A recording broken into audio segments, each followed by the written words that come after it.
जय श्री राम। कल हिंदी साहित्य का पेपर है। सवय बहुत महत्वपूर्ण है, तो दो सवय बोल रहा हूं।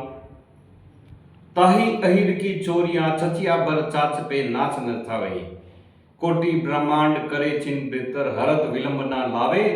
ताही अहिर की चोरियां चचिया बर चाच पे नाच न थावे। कौन सा सवैया है? मालती सवैया।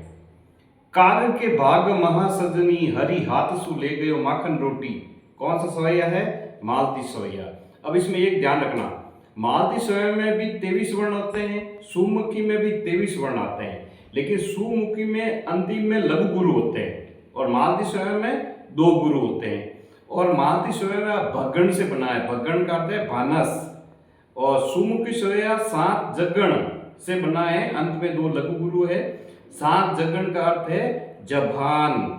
मदिरा सवैया में 22 वर्ण होते हैं, यानी 22 वर्ण अगर आपको दिखे तो वो मदिरा सवैया है।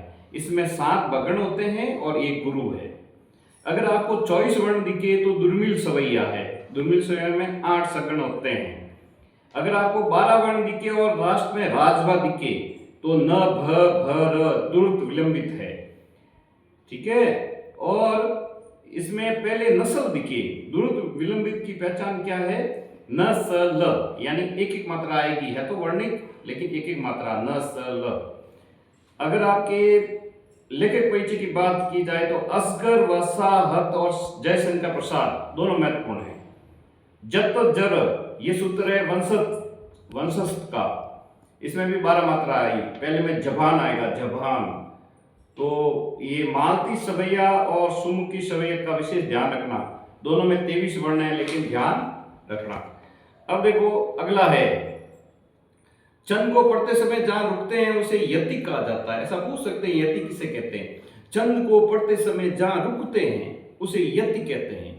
काव्य शास्त्र के नियमानुसार कविता या काव्य में, ये चंद की परिभाषा बोल रहा हूं, काव्य शास्त्र के नियमानुसार कविता या काव्य में मात्रा, वर्ण, यति, गति, लय का विचार करके जो शब्द योजना की जाती है उसे चंद कहते हैं। किनका विचार करके? मात्रा का, वर्ण का, यति का, लय का।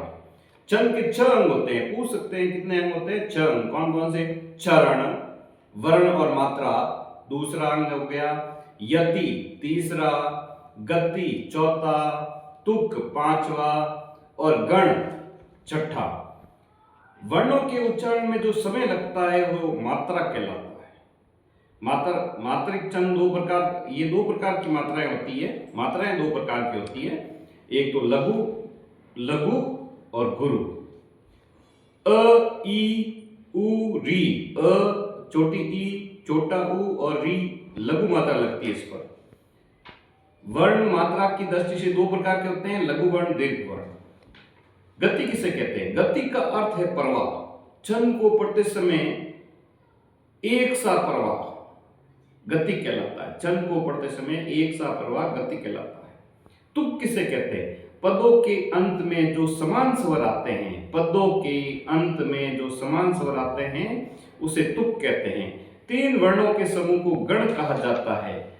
तो हमने अभी यहां पढ़ लिया है, कोई बाकी रह गया तो एक बाकी रह गया। मात्रिक छंद के 3 प्रकार होते हैं, सममात्रिक, अर्ध सममात्रिक और विषम मात्रिक। तो अब ध्यान से छोटे छोटे प्रश्न पढ़ के जाना, व्याकरण में गलती मत करना।